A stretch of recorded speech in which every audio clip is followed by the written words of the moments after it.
existido relatos nas cadeias, sobretudo nas alas femininas, de detentas que às vezes aparecem grávidas e que supostamente foram se envolvendo com os agentes prisionais. E também tem a situação, por exemplo, das detentas que depois de entrarem dentro, entram já grávida, ou vão se engravidar lá dentro e depois vão criando os filhos aí dentro. Há alguma norma, lei específica que fala sobre isso a nível do organismo que dirige? Das mulheres grávidas que têm que criar as crianças dentro do estabelecimento prisional. Okay. Ou das detentas que se engravidam. Vamos começar pelo primeiro aspecto. Sim. Há sim relatos a nível de vários países de problemas de envolvimento sexual de reclusas com agentes prisionais. Moçambique tem um caso público. O Estado disse que não. Nós escrevemos para o Estado disse que não, mas há relatórios. Há relatório, foi o que dissemos ao Estado. Se há relatórios, se há isto e aquilo, convém verificar se há alguma coisa que possa ser corrigida. E nós sabemos que a nível interno algumas coisas foram corrigidas, mas ao invés de serem sancionados, foram colocados noutras áreas. Em Moçambique descobriu-se esta presumível rede de prostituição a partir da cadeia. Que as detentas são levadas para o exterior e os proventos dessa prostituição são repartidos entre os agentes prisionais. E também há relatos em vários países africanos de reclusas que são obrigadas a envolver-se com os agentes prisionais para obter algumas benesses, para poder sair. Redução da pena. Exato. Redução da pena não digo, mas ter benesses lá dentro. Possibilidade de sair, possibilidade de receber visitas, possibilidade disto e daquilo. Portanto, tem mais regalias em relação às que se recusam a manter este relacionamento. Há relatos disto em todo o lado. Há homens, há mulheres, por isso é que se exige, a norma diz que deve haver uma separação física. Mais uma vez, um exemplo de Angola, há uma separação física de mulheres e homens. São Tomé também havia uma separação física de mulheres e homens, poucas mulheres, mas, tal como Angola, tudo no mesmo recinto prisional.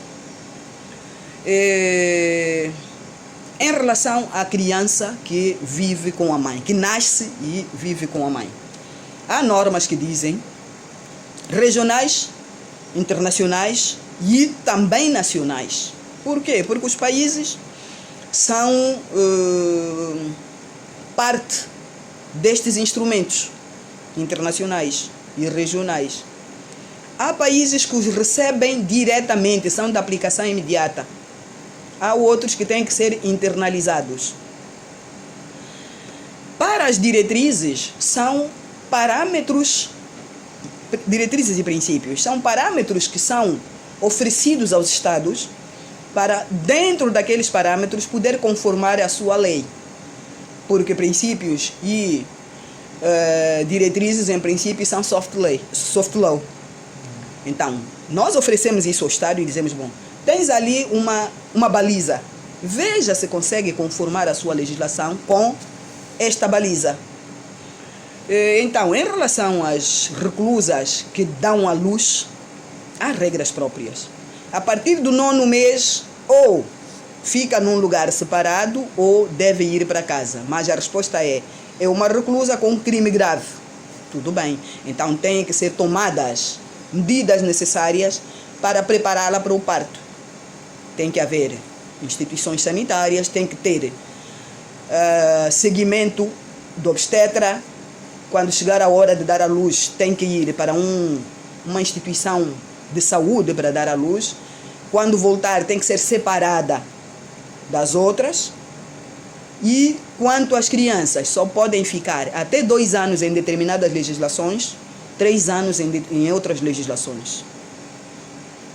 A pergunta é, e depois deste tempo? Muito bem. Depois deste tempo, devem ser tomadas precauções no sentido de os familiares mais próximos da reclusa virem tomar conta da criança. Ah, mas não tem familiares, porque há algumas são estrangeiras e isto ocorre fora do seu território.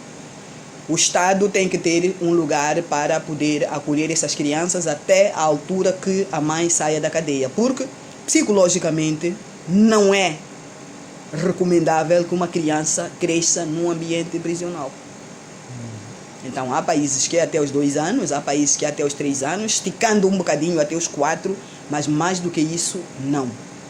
Ali naqueles países onde ficam até 2, 3 anos, é preciso criar condição para que a criança tenha a vida mais normal possível. O que é? Infantário. Para que ela possa ser inserida, durante o dia todo fica ali e no final do dia vem para junto da mãe. Consultas devem ser garantidas de pediatria, regulares e quando estiver doente, tudo isto às custas do Estado. Custa caro isso tudo. A manutenção de um prisioneiro durante 10, 15 anos tem valores. Dependendo, porque é per capita, por cada cabeça. É preciso fazer contas. Por isso é que nós, nos princípios sobre descriminalização de pequenos delitos, perguntamos, já fez a conta para ver se mantendo alguém que vendeu na loja, ali na rua, ou que urinou na rua, hoje o Quênia parece-me que diz que também quem cuspir na rua vai ser preso, ou que não tem casa, dorme na rua, ou que é considerado vadio, porque não tem meio de subsistência. Quanto lhe custa criar uma política social que possa enquadrar e ajudar este indivíduo para que socialmente esteja bem, ou colocá-lo na cadeia durante o tempo que a sua lei o permite, 1 ano, 2 anos, mesmo que fossem só 15 dias. Já fez a conta? Há dias tivemos com os parceiros deste movimento de descriminalização de pequenos delitos um seminário sobre o custo do recluso, portanto, que tenha cometido um pequeno delito ao Estado. Quanto é que o Estado gasta para manter este indivíduo durante 1 ano? E quanto gastaria se tivesse que inseri-lo, ajudá-lo a inserir-se na sociedade? Certo. São contas que só os Estados podem fazer. Certo. Porque nós vamos continuar a exigir que os direitos humanos dos reclusos sejam respeitados. Certo. Os que estão cerceados são os inerentes à ação que cometeu. Mas a dignidade da pessoa humana tem que ser respeitada. E com a dignidade outros tantos. Educação, habitação condigna, nem tem que ter uma cela com saneamento, direito a recreio, vários direitos. Certo.